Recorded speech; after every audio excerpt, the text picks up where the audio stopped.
Hello all. So welcome to the class 9 chapter 8 video, continue video actually. So in the previous lecture we have studied about velocity versus time graph, right?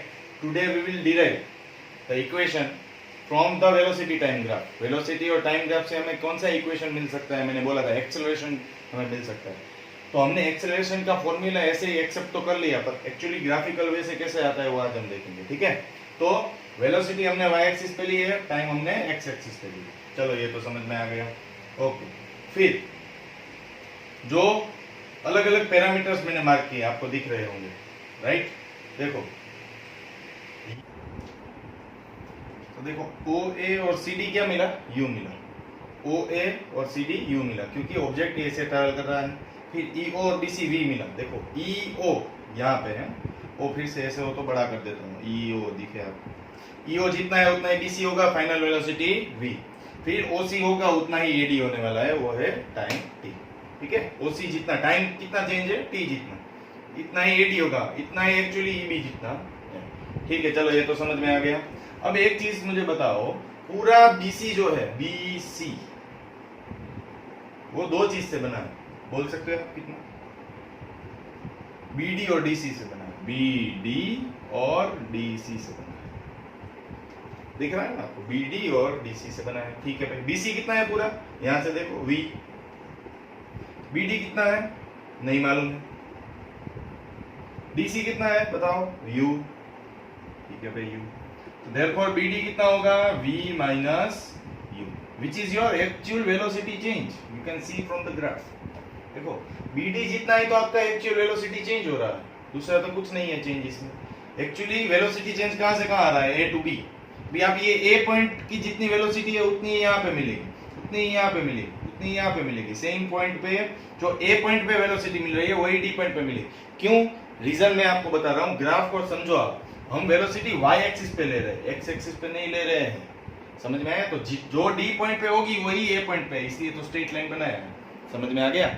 Okay, तो ये BD तो समझ में आ गया. अब acceleration का equation क्या है बताओ? Acceleration A will be equal to change in velocity to the time given or the time change. ठीक है, तो A will be equal to, यहाँ पे change in velocity कितना हुआ? तो BD जितना हुआ, BD अपॉन टाइम कितना हुआ? change OC जितना. ओके भाई, OC लिख दिया. V minus U by T मिलेगा. क्यों V माइनस U मिला? ये रहा, देखो इसका जवाब. इसको इक्वेशन 1 दे देते हैं, बिकॉज फ्रॉम फर्स्ट रिजल्ट. ठीक है, ओके, ये तो समझ में आ गया. अभी आगे जाते हैं. देखो रिलेशन तो मिल गया है, equal to V minus U by T. ये हमारा फाइनल A का एक्सेलरेशन का है. इससे मैं ये भी लिख सकता हूँ, T इसके साथ मल्टीप्लाई में जाएगा तो AT is equals to V minus U और V is equals to U plus AT. ये याद रखना equation. V is equals to U plus AT, दो बार बोल रहा हूँ, V is equals to U plus AT.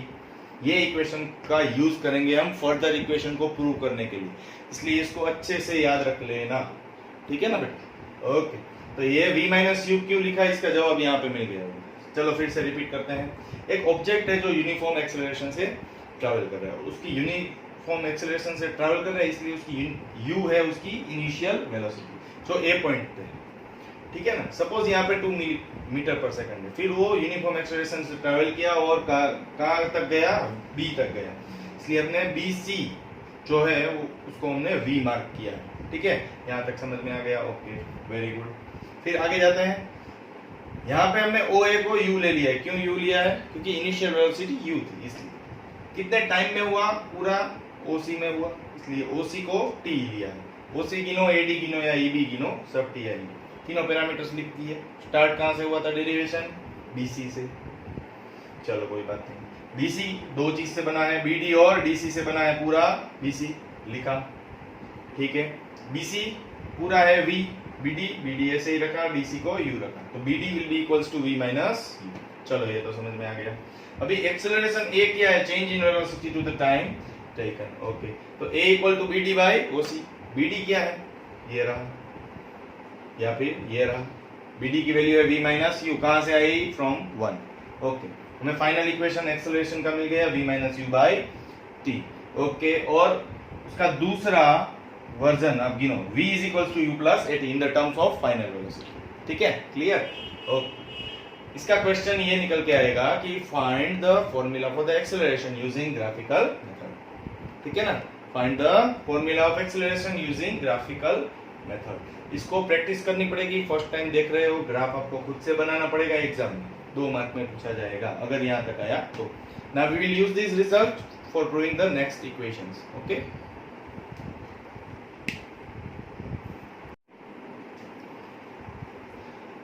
अभी देखो हम नया इक्वेशन स्टडी करेंगे, equation for position time relation. Position time relation का मतलब क्या है? पोजीशन मतलब क्या होगा? डिस्टेंस उसने कितना कवर किया, वो आपको प्रीवियस वाला लेक्चर है, थोड़ा उसका रेफरेंस लेना पड़ेगा। ठीक है, एक्चुअली मुझे बताओ, यहाँ पे कोई ऑब्जेक्ट ने ट्रैवल किया, ठीक है ना, एक ऑब्जेक्ट ने ट्रैवल तो किया, उसका पाथ क्या होगा मुझे बताओ? ओ से ए तक गया होगा, ए से बी और बी से C, right? Here object has traveled distance, arrow से बता दूं, यहां से एरो आएगा, यहां तक जाएगा, ये बी तक गया और बी से वापस घर पे आ गया। Here object has traveled distance s from O A B C। बताओ क्यों ओ से स्टार्ट किया? क्योंकि ओ तो ओरिजिन पॉइंट है ना, स्टार्टिंग जर्नी कहां से होगी? ओ से ही होगी। कहां गया? ए तक गया, उस और ए तक वो जो गया वो एक जंप लेके गया। अब आप बोलोगे सर ये ए पे इनिशियल वेलोसिटी आई कैसे? तो ओ से आप जैसे एक एक्सेलरेट करते हो तो उसकी एक इंस्टेंटेनियस स्पीड का झर्क आ जाता है। झर्क मतलब समझते हो? इंस्टेंटेनियसली एक स्पीड है वो बढ़ जाएगी 0 से 2 मीटर पर सेकंड, फिर वहां से उसकी स्पीड बढ़ गई। अब मुझे बताओ, एस ने ओ ए बी सी कवर किया है, ठीक है ना, एस ने कितना डिस्टेंस कवर किया है? ओ ए बी सी जितना। तो ये वाले डिस्टेंस में आपको 2 फिगर्स दिख रहे होंगे, एक वाला है ये और दूसरा इसके नीचे वाला, ठीक है ना। So here S covers O A B C area, that is nothing but equal to, 2 के एरिया आएंगे, एरिया ऑफ ट्राइंगल, नाम बताओ, ABD, very good, triangle ABD plus area of एक रेक्टेंगल दिख रहा होगा, इसलिए मैंने बोला प्रीवियस वीडियो देखो, समझ में आ जाएगा। रेक्टेंगल क्या है? OADC, rectangle OADC। ट्राइंगल आपको राइट एंगल ट्राइंगल दिख रहा है, you can easily apply the formula, half into base, किसके बेस के ऊपर खड़ा है? AD के बेस के ऊपर खड़ा है, AD क्रॉस हाइट क्या है? BD, ठीक है भाई, लिख दिया, plus rectangle length into breadth, length क्या है? AD, OADC की लेंथ क्या है? AD और DC, AD क्रॉस BC। ये जो मिल रहा है वो हमें सब S का मिल रहा है, S का वैल्यू मिल रहा है, ठीक है ना, ये बता देता हूं पहले से। और पोजीशन टाइम मतलब इस बाजू टाइम और पोजीशन, पोजीशन मतलब S, टाइम मतलब T, ठीक है भाई। तो S क्या निकल के आएगा? हाफ क्रॉस AD क्या है? AD बताओ, AD T, चलो लिख दिया। BD क्या है बताओ? BD यहां से देख सकते हो, इसलिए मैंने लिखा है BD। हाँ, नहीं लिखा है तो यहाँ पे ग्राफ पे ही दिया है V माइनस, ठीक है भाई, प्लस AD क्या है बताओ? AD है T, DC क्या है बताओ? U। है कोई डाउट? Okay, very good. अभी क्या होगा देखो, एक फॉर्मूला याद करते हैं यहाँ पे। A क्या था? V minus U by T, ठीक है। तो AD क्या निकल के आया था? V माइनस यू निकल के आया था, याद है? ठीक है ना, तो V माइनस यू की जगह पे मैं AD लिख सकता हूं। तो यहाँ पे क्या है देखो, तो V माइनस यू है, तो S will be equals to half, हाँ, V माइनस यू की जगह पे AT, actually V minus you यहां तक T रखता हूं, V माइनस यू की जगह पे AT लिखूंगा, AT प्लस इसको तो कुछ फर्क पड़ता नहीं, UT रहेगा, ठीक है। तो आपका अभी फाइनल इक्वेशन क्या आया? फाइनल इक्वेशन क्या आया मैं यहाँ पे लिख रहा हूं। अब ये पैरामीटर्स की कोई जरूरत नहीं है, चलो यहाँ पे लिख देता हूँ। फाइनल इक्वेशन क्या आएगा, s will be equals to ut plus at square by 2। मिल गया, फाइनल इक्वेशन मिल गया, ut plus half at square. समझ में आया, ये फाइनल इक्वेशन है आपका, राइट। ये आपको लेके आना है, यहां से यहां तक का 3 मार्क होगा। कितना, 3 मार्क। चलो पहले से समझते हैं, पैरामीटर्स समझाने की जरूरत नहीं है, ठीक है, यही वीडियो में आगे समझा दी है। यहां से हमारा जर्नी स्टार्ट हुआ, पोजीशन टाइम। पोजीशन क्या है, पहले एस है, नीचे ही लिख देता हूँ एस मतलब डिस्टेंस कितना ट्रैवल किया। Here object is travel distance है फ्रॉम, जर्नी कहां से बिगिन हुई, मैंने एरो से इंडिकेट किया, ओ से ए गया, ए से बी गया, बी पे बस उसकी जर्नी खत्म हो गई, तो वो सी टाइम तक उसने ट्रैवल किया, ओ ए बी सी। फिर क्या किया हमने, एस इक्वल्स टू एरिया लिया। अभी ओ ए बी सी में टोटल एरिया कितना है, वो हमने दो ज्योमेट्रिक फिगर में डिवाइड कर दिया, एक ट्राइंगल और एक रेक्टेंगल, एक एबीडी का हाफ बेस इनटू हाइट और एक एरिया ऑफ रेक्टेंगल, ठीक है भाई। फिर क्या किया हमने, सबकी वैल्यू सब्स्टिट्यूट किया।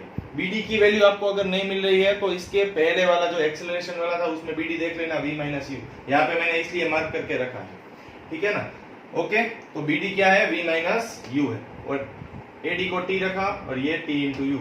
अब ये v माइनस यू है, उसका रिप्लेसमेंट हुआ यहाँ से, जो हमारा एक्सेलरेशन का जनरल इक्वेशन है वहां से, a equal to v minus U by T, so v minus U will be equals to a into T.